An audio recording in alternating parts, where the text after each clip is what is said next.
All right, so hello everyone. My name is David Cardozo. First of all, welcome to this track on machine learning on Docker.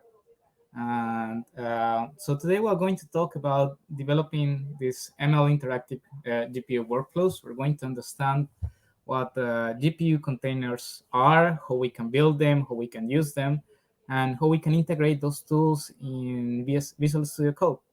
I see a question that is not that if it's something that could work along or more lecture based. So it's more, we're going to give a more technical overview. It's not that interactive, but you can take certain snippets and be able to jump on it. So we're going to wait to 1 minute, like just to everyone to get up. So hello, Carlos. Hello, Ran, Casey. Hello. Um, just a little bit about myself. My name is David Cardozo. I'm a chief lead analyst in Updata Canada. We are a company that provides artificial intelligence consultancy for medium and small companies in all the areas of North America. So okay, I think that's for introduction. So let us jump on it.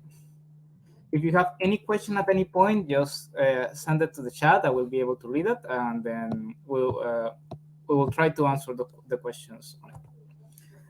So the first thing is that Docker has been an amazing tool for developers in the sense that it has changed the world for DevOps.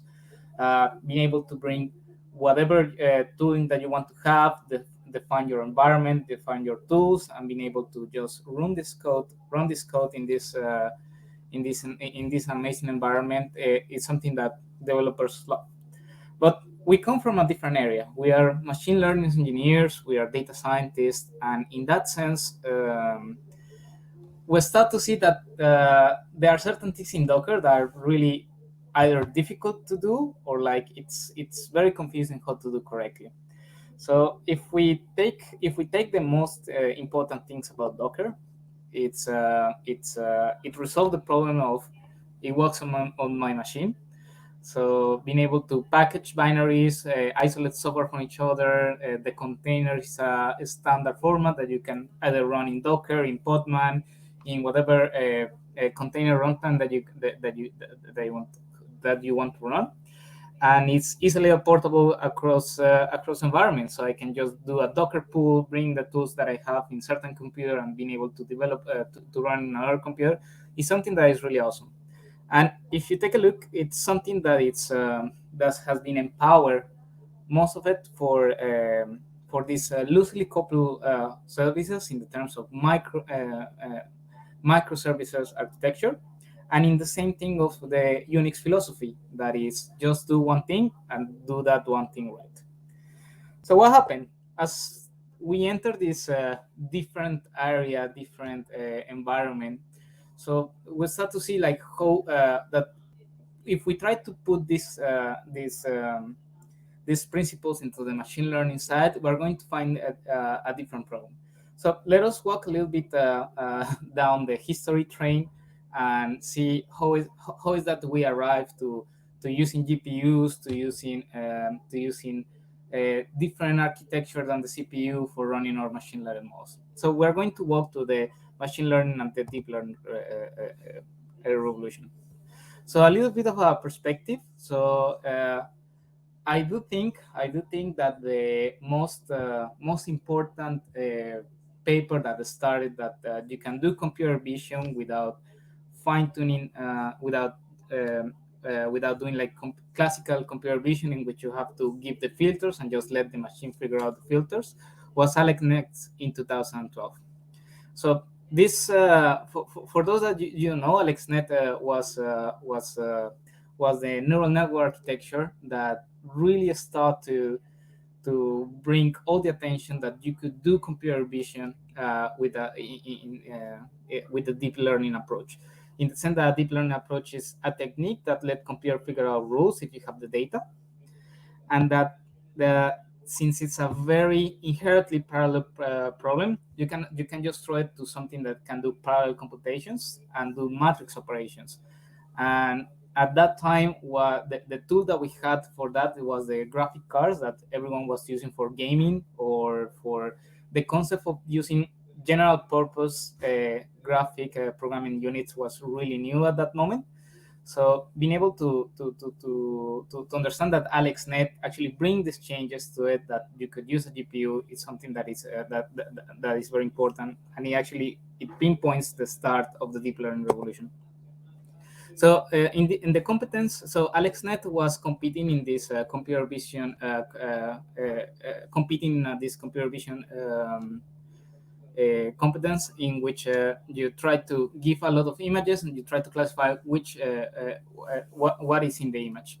And if you see, when in 2012 AlexNet brought, and the approaches before were having like an error of 25%, 20%. It was a really huge. It was really huge error that people started to figure out that maybe computer vision was a thing that was not still solved. But AlexNet brought, and all the approaches since that time started to be a deep learning approach. And if you can see, we actually start to be much better than human. The human error on this large scale vision recognition challenge was measured as 5%. And if you take a model from 2015, we actually surpass that kind of error rate. So it's less than 2% in 2017. So let's take a step back. So computer vision goes, and in the sense that most of the approaches and most of the challenges in computer vision start to remove this kind of methodology that you use classical computer vision, and you just gather data and let a deep learning approach to figure out the rules. So AlexNet was also influential in the sense that we started to use these kind of machines that were previously used for gaming stuff as a general purpose computer. If you take a look, the AlexNet architecture required two of these cards, which was NVIDIA GeForce GTX 580, which was available at that moment, not like the cards that we have at the moment, thanks for the crypto miners. But it started beginning because in that sense, since that year, NVIDIA started to put compute capabilities, provide a much better API to do programming stuff on these machines. And it started the beginning of what is CUDA and what is cuDNN, which is why we are here. It's that we're going to see that installing these kind of tools in your computer, being able to be consistent and be able to have updates on that, is going to be really, really difficult for the next few years. So CUDA and cuDNN are libraries provided by NVIDIA to be able to run algorithms on these machines. So cuDNN is based on CUDA, so it's just a library that have primitive for deep learning for deep neural networks. So it implements convolutions forwards and backward at that time, pulling forward and backward, softmax forward and backward, neuron activation for many nonlinear functions, and the tensor transformation functions. So as soon as you have CUDA and cuDNN, and you have a graphic card like that, you start to see that whenever you have a lot of data, you can actually pre-process this kind of data through these neural networks in a very fast way. That if you use a computer to that, it will take in the time lapse of years. Now it could be in times of days or even minutes with these new cards. But installing software for these machines are actually kind of difficult. So we're going to see why. Technically, the idea would be, or the idea that NVIDIA had at the moment, it should be easy, right? Just buy a GPU, install CUDA and cuDNN. But Linux and NVIDIA are not the best of friends. So I cannot put the real quote that Linus, the founder of Linux, provided. But when asking what Linus Torvald, the creator of Linux, thought about NVIDIA, he didn't have pretty good words for them. The first is because NVIDIA provided a closed source program for the drivers. They have very little documentation, and at that moment they weren't working very much with the kernel developers. So Linus is not well known for being a very friendly guy, so he had a few words for them. So I encourage you to take a look at at what Linus said about NVIDIA. And so and when they start to NVIDIA start to provide tools for the developer system, they have to integrate more into the Linux ecosystem. So we're going to see what this what is this about. So we're going to take a look at what is the NVIDIA driver and how this program actually belongs to the machine learning ecosystem. So right now, at this moment, let us suppose that you are able to, and you are not a crypto miner, to get a graphic card for a server. And let us explore the workflow of generating a machine model from zero from a DevOps perspective. So first, you need to install the drivers. And don't take it for me. If you actually search a lot about what the experience to install NVIDIA drivers on Linux, you're going to figure out that it's not a very friendly way. There are memes about that, to play the Joker, Joaquin Phoenix had to install NVIDIA drivers on Linux. You have to get crazy. You can see a lot of surveys on Twitter that say that people are afraid to upgrade the computer because they have an NVIDIA driver and they will just not have any, after a kernel update, they will not have their machine. And yeah, if you try to do just Debian install NVIDIA, you're going to have enough rope to hang yourself. So this actually is not that new. And if you take a look like new operating systems in the Linux ecosystem, they actually provide features for that saying that you can download the OS and we have already pre-installed stuff and everything, but people have problems whenever there is a kernel update. So you try to install because you need to have a specific driver version to train your neural networks. You do a kernel upgrade and it's gone. So you don't have any more computer operating system to boot. So at this moment, thing has been got a little bit better. So NVIDIA now provide an official repo that they try not to break a lot of stuff. They also provide a run file installer if you want to freeze your dependencies. So most in the industry and in production, they try to do a run file installer. There is a new feature that if you want to take a look, it's that you can install those drivers through a container.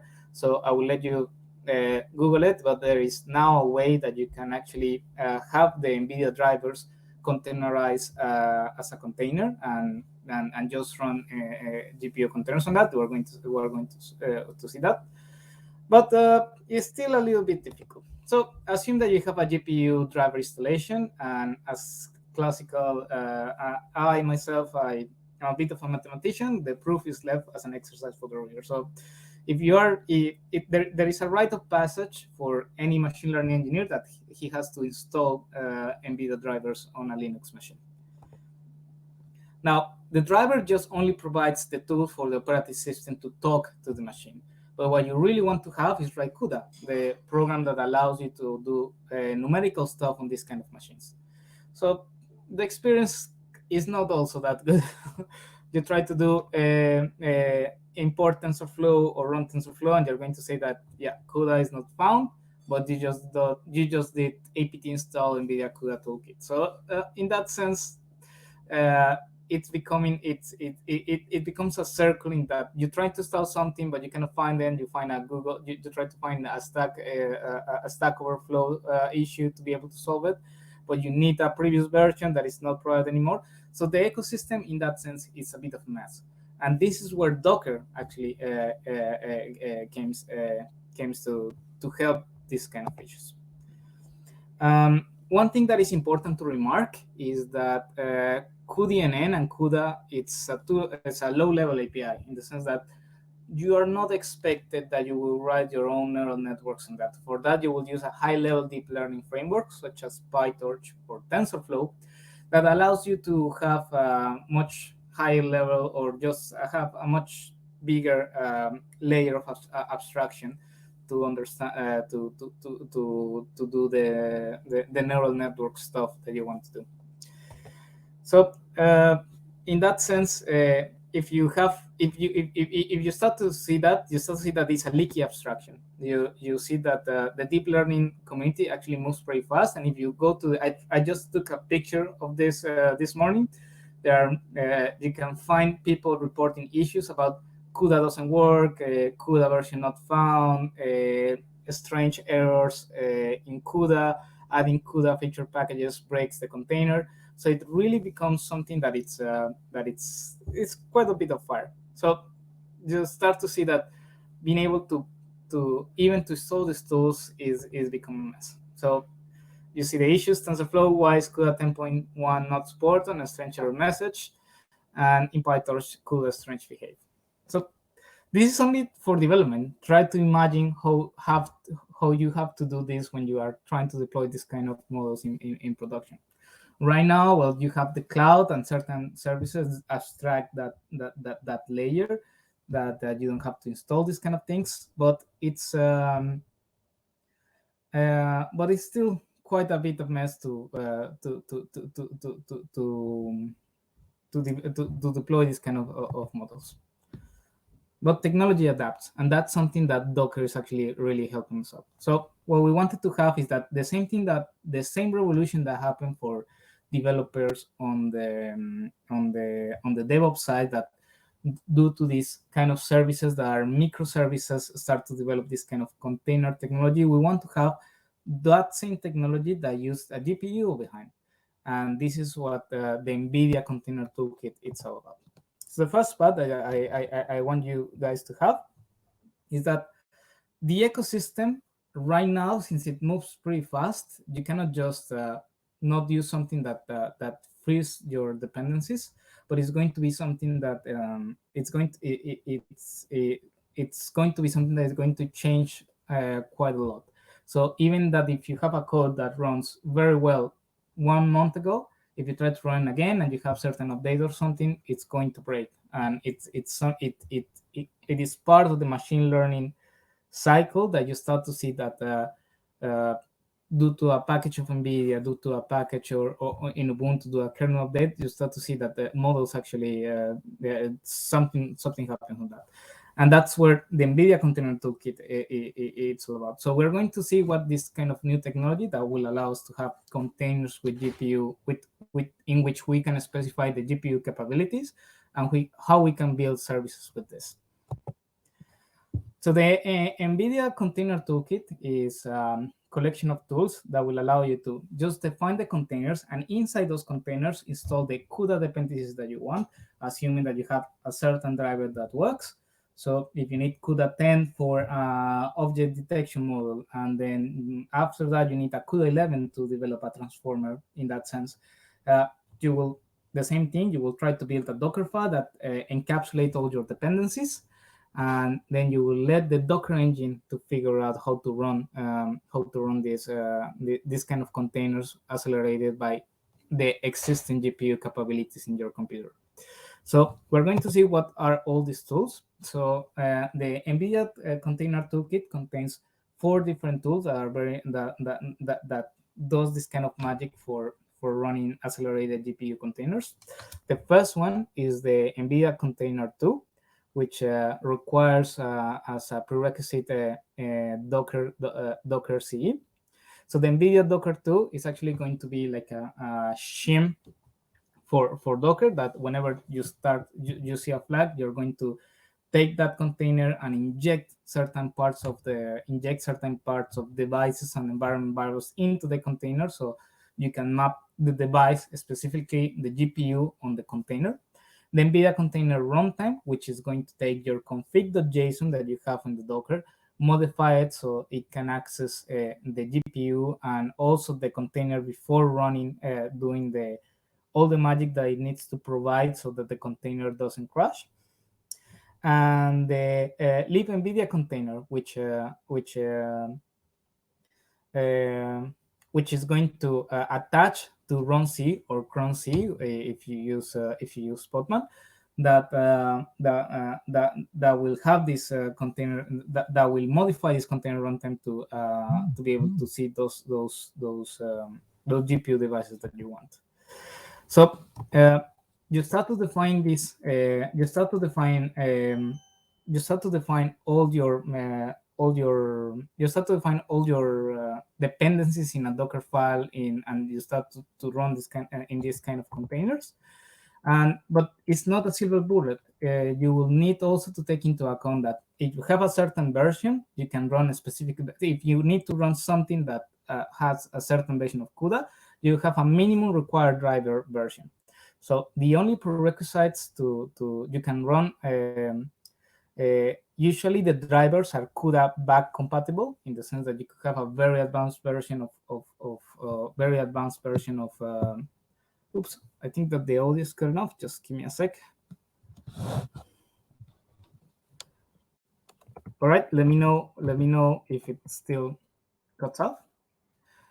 So the important thing is that when you have a container that has a requirement of CUDA 11.5, CUDA 11.4, CUDA 11.3, you will need to have that the Docker engine, wherever the Docker engine is running, has a minimum required version of the driver.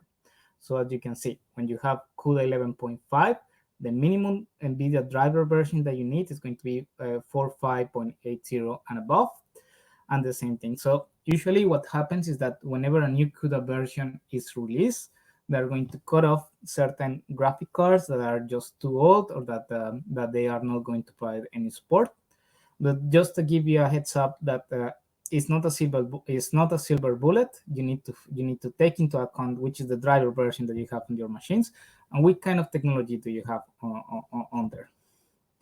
So this actually reduces complexity, because the only thing that you will require now into your engine is to be able to have your driver, and as soon as you have NVIDIA Docker to install on your computer, you will be able to do Docker run. So RM, GPUs all, so you are matching all the GPUs, the container from NVIDIA that you can base on. Oops. So hold on, I'm going to maybe send. Oh. So I'm going to reduce the resolution of my video just to see if it actually makes. All right, thank you, Samuel. Thank you, Carlos. So we're in the point that NVIDIA provides certain images that already have installed there that you can base your image. So such as like that, NVIDIA CUDA 11, and you will be able to see. Also, I don't know if you can see in the image that even in the same computer, you could have CUDA 11, CUDA 10, and whatever code that you need to run in the container, you will base on this kind of thing. So you reduce this complexity, and you actually are bringing those tools that the DevOps community has developed, in which you freeze your requirements, such as CUDA, inside a container, and you are running the GPU-enabled devices. And this is actually really cool, because now we are in the stage that there are many official tools provides official Docker images for this. So you can see that you have Docker run GPUs all from TensorFlow, and you can change whatever version that you need, 2.7, 2.0, 2.0, and even Pytorch that you can just put in a container, and you will be pretty sure that if you run this code the next month or the next week, or that you can deploy this kind of code in other computer, it will run exactly as you wish. So this is something that is really cool, because previously, in a few years back, you had to, if you were working in multiple projects, the first thing is that try to get the same CUDA version, or at least find a version that is common to both projects. And sometimes this was really, really, really helpful. So this is something very cool. Now we're going to figure out what kind of base images you can actually use. So we have mostly what you're going to encounter on the field is that you have three images that are going to be the base for many projects. This is the majority that I have found. There are many more, but this is the one that I see that it's most frequently referenced. So first is the NVIDIA CUDA. And NVIDIA CUDA, the images, they provide 3 different tags, which have the template base, runtime, and development. So the base only provides the CUDA capability, the CUDA tooling that allows you to run code that is compiled for the GPU, no problem. The second one is the runtime and the development. In these 2 images, you're going to have tools that will allow you to develop inside of these containers. That you have a linker, that you have the NVIDIA, the specific compiler NVCC to compile CUDA code on that. But these images are going to be huge. So most of it, runtime and development, are there for doing multi-stage builds. The templates that you're going to see, it's first the CUDA version that you want. So in this case, in the example that we provided, it's 11.4.2, whatever the tooling that you need also. So CUDA 8, 7, or whichever CUDA you have. If you need the runtime, or you just need the base images to run certain code, or you need the develop and the operating system, they provide Ubuntu, and I think Alpine is on there. From the TensorFlow, in a similar vein, there are 2 versions of these containers. Is going to be the ones that are specified with GPU and the containers, and GPU and Jupyter. So you're going to see that images from, if you take the size comparisons of these kind of images, can be in the order of gigabytes. They are huge images because they are providing the CUDA toolkit on it, and in the TensorFlow, you can decide if you want to have the GPU codes on it, or the Jupyter or the Jupyter specifications on it. Pytorch provide the same thing, that you have the CUDA and the CUDA version specifics to that. So in the Pytorch sense, all the images have variance between which CUDA version are they compiling can be run, and the CUDA versions that allow them to run. So these are mostly the 3 images that you're going to work all at all time. So be able to usually you try to use the so if you're programming TensorFlow, use TensorFlow. If you're programming Pytorch.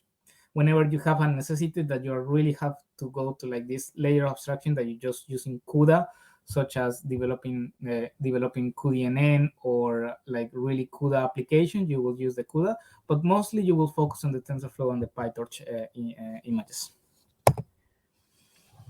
So important considerations that I think that you guys have to take into account when you are building this kind of GPU images is that try to do multi-stage builds. So multi-stage builds will allow you to just take the binaries and the artifacts that you have in a very huge images, such as CUDA developed as builder. So you bring whatever you need, the linker or like the compile code that you do in the container. You leave it as a multi-stage, and then from that builder, you start to bring into your Docker into your Docker container the resultants of those operations. Also, take into account that images can grow pretty fast. It's not uncommon to see images that are around the 10 gigabytes, around the 12, 14 gigabytes. So it's important that you have. And also use this is something that is not well known, but it's there on the documentation. Is that in the Docker and in the Docker file environments, you'll be able to define constraints to be able to define which kind of machines are you pinpointed for these images, in the sense that which kind of CUDA should be on the driver version that's supported, which kind of driver. Even if you develop something that is CUDA 11.5, but you want to have a more advanced version due to security issues or due to environment problems, you can specify those constraints. Which kind of architecture? You are going to see that in a more advanced settings, those images that you are building can be run on ARM64, which is the Jetson platform, and can be also be run in the x86. And you will have one accelerated container for embedded and local devices. And also, the type of card that the brand of the card that you want to have. So if you want to have only to run on GeForce, on the Tesla side, on Grid, and you can add those devices and those conditions. So you can say like I require CUDA that is bigger than 11.0, but the driver is much bigger than 450. So even though the driver 450 actually works with 11.0, you're actually requiring that it's much bigger. So always try to put this kind of knowledge or constraints into your images, so that it's important, so that people who read your Docker files understand what kind of machines you were imagining when you were building this code. When you are running, depending if you are running a machine learning model or training a machine learning model, it's important that you take into account that the Docker engine provide a very small shared memory. So when you have multi-threads or multi-processing, the communication through a very small machine could actually break your code. So either do two things: let the inter-process communication be through the host, or just augment the memory on the shared memory with the parameter --shn. So when you're training, it's important that you set those tools, or you can see like performance degradation when you're training this kind of stuff. Sometimes in the bash scripts you can actually override those kind of what kind of devices you want to expose. So if you have a server that have like 6 GPU cards and you want to use the 2 and the 3 device, you can actually expose only those 2 with the environment variable NVIDIA visible device and provide the ID of the card that you want to expose to the container and the capabilities. So you're going to find on the NVIDIA Container Toolkit website what kind of capabilities you have on the Docker. So if you want only to compute, or you want something that that provides also a graphical settings, if you are doing any kind of acceleration with TensorRT, you can actually provide like what kind of capabilities you can expose on the driver for doing a more control setting. So as an example, consider the YOLO v5 Docker file. As you can see, they take from the NVIDIA Pytorch, the official one, the dependency. They install from Aptitude, from APT, a bunch of tools to be able to run the code, which are related to metrics and OpenCV, libgl, mesoglx. Install the requirements, upgrade certain packages, and require certain packages, which should be a standard for any other code that is not GPU enabled. So you can see that it's just like this first line from and whichever base image that you're using, but take into account that all the magic that is happening behind the curtain, so you can run this kind of GPU enable containers. So things that are important for you to take from this part is that most TensorFlow and Pytorch code will try to run your code on the GPU if the image is specified in the GPU. If for something happens or they are unable to run the code on that, they will dispatch the code to be run on the CPU in case the GPU is not present. But this will not be possible if you develop a spatial layer, so custom layer, something that use compile NVCC, NVIDIA compilers layers. So if you are just using the standard stuff, you can just use TensorFlow GPU images or Pytorch GPU images, and if the container is not run on something that runs a GPU, it will run just something fine. But if you are doing something advanced that requires a custom layer or something that you are building with MVC, it will crash automatically.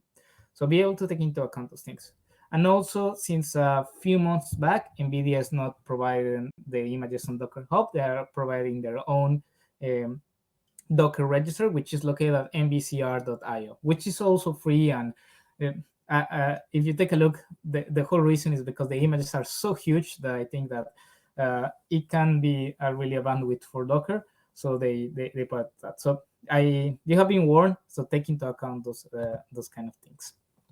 Okay, now we're going to the second part of this small talk, and it's developing inside containers. So now that you understand how you can run containers that have a GPU capability on it, you can now start iterating inside of those containers. So the one option, and we can end up the talk here, is that you can just Docker run the GPU side, so you already know what NVIDIA Docker does. Map map into a volume your code into user's source app, run the image, and then bash, install Vim, and that's it. And yeah, that was my talk. Thank you very much, and that's it. But no, we have developed a lot of tools that I think that are can be a little bit more friendly than Vim. So that's why I think that the combination of Visual Studio Code and GPU containers is a really cool thing. So for those who don't know, Visual Studio Code is extendable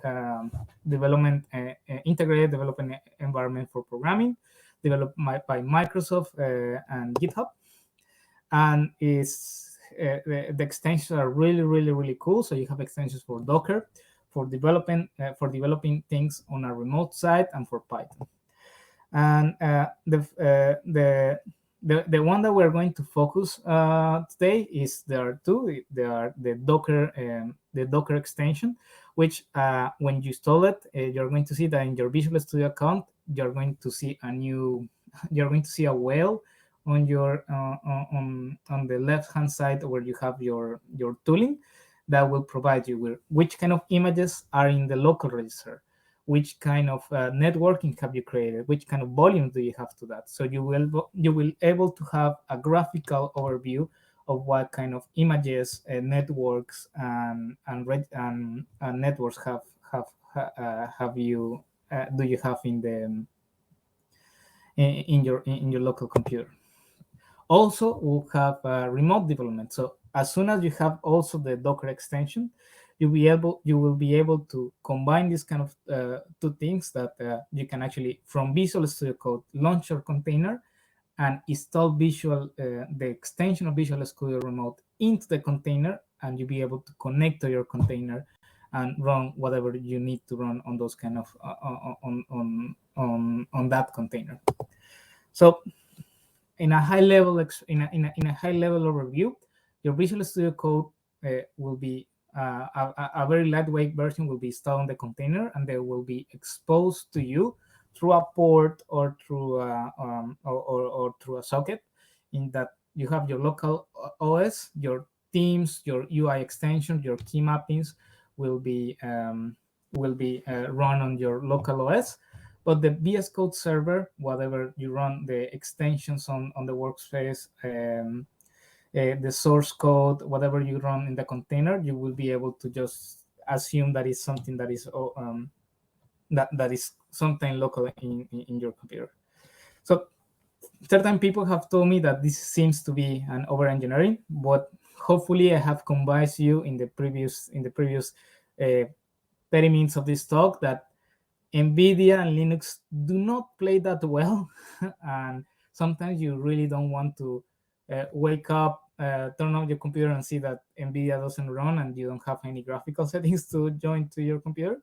So it's important that this tool will provide you to do two important things for development, is that you separate your development environment to avoid impact your local machine configuration. And even though inside the container, you can use tool or runtimes that is not available in your machine configuration. So we're going to see what happens in a container. So in a container, we have two ways so we can expose the Visual Studio Code inside of the container. Either we specify to the Visual Studio Code, look, this is the image that I want to run, this is the volumes that I want to mount, and this is the sockets that I want to be the port that I want to be exposed to the local host. So we're going to see the first one is that inside of a project in Visual Studio Code, you define a container. You define a dev container.json. The dev container.json is just a YAML file that tells VS Code how to create the container and how to create the container or what to do whenever the container is run. So you're going to see the first part is going to be a build, and you're going to say, okay, tell me which Docker file do you want me to use when I'm building the container. So in my project, I want to use the Docker file. Which are the run arguments? So the -- GPUs all, which are provided by NVIDIA Docker, and that will allow you to expose your GPU to the container that will run Visual Studio Code. The other trick that you see there is to actually to expose X11. So if you have something that you need to do with CV2 imshow or matplotlib plot, everything will be able, you will be able to just run it and to see that it will something will appear on your screen. And yeah, post create commands. If you have a script that after the container is created you want to run, you can create a very small bash file that can be executed on that, or you need to run something like curl wget to that. The mounts, what kind of automatically Visual Studio Code mounts your workspace into the container. But if you want something else like a specific mount in certain paths, or like with certain configurations in the mount, you can actually define them in the mount, which are the remote environment variables. So if you have like a token that you need to connect when you want to the container to start or something, you can define on them. And the extensions, and the extension is what kind of tools do you want to use on the container. So for me, in this part, I'm using Python, the Python extension on the container, and the GitHub Copilot on the container. So take a look. This can be really taught as a different YAML, but this is defined on the Visual Studio Code, so you will be able to have your IDE inside of the container at that moment. The other way that you can have is that, as I mentioned it, when you go to your remote, when you go to the Docker extension in Visual Studio Code, whenever you can see the containers, you see that we have here the TensorFlow 2.7. You can actually start your container from the command line. So Docker run GPUs, whatever you need, and then install all the things by yourself. And since it's running and it is on the attach mode, you can attach Visual Studio Code to the container. So this is something really cool, because maybe you have a container that you already have the configuration something else, or the start something else. You can just right click and then attach Visual Studio Code to that. So this will allow you to have like a really available IDE that will be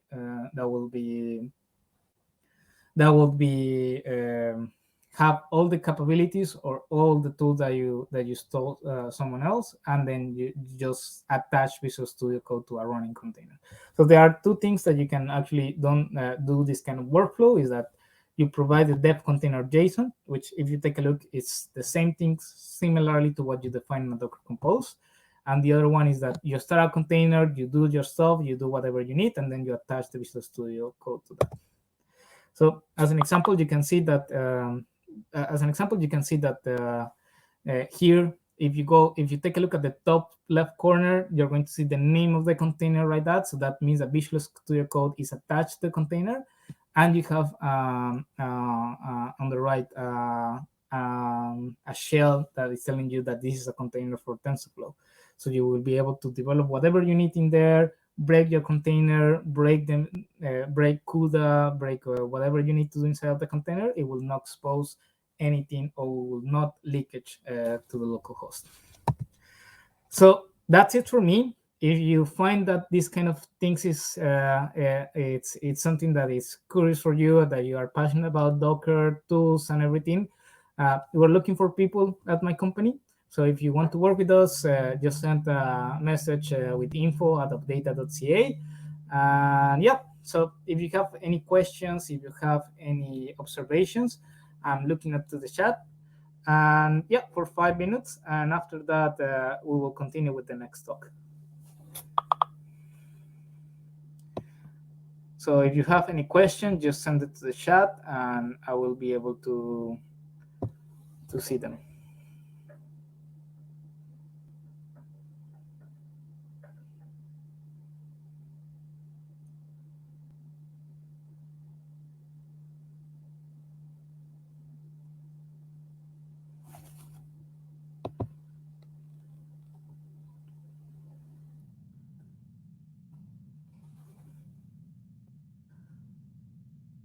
All right. I don't think that there is any questions, so I will leave the stream. Recall the most important things is that always try to pinpoint your dependencies. Try not to depend on whichever configuration of the computer is provided. If you have any questions or doubt, just find me on LinkedIn and David Cardozo, and I'll be able and I'll be able to help you if in any case. Are the videos going to be available later? Yes, I hope so, because they are already recording. And yeah, shoot me an email, send me a message to LinkedIn. I find passionate about these kind of things, and just let me know. Stay tuned for the next. Stay tuned for the next talk.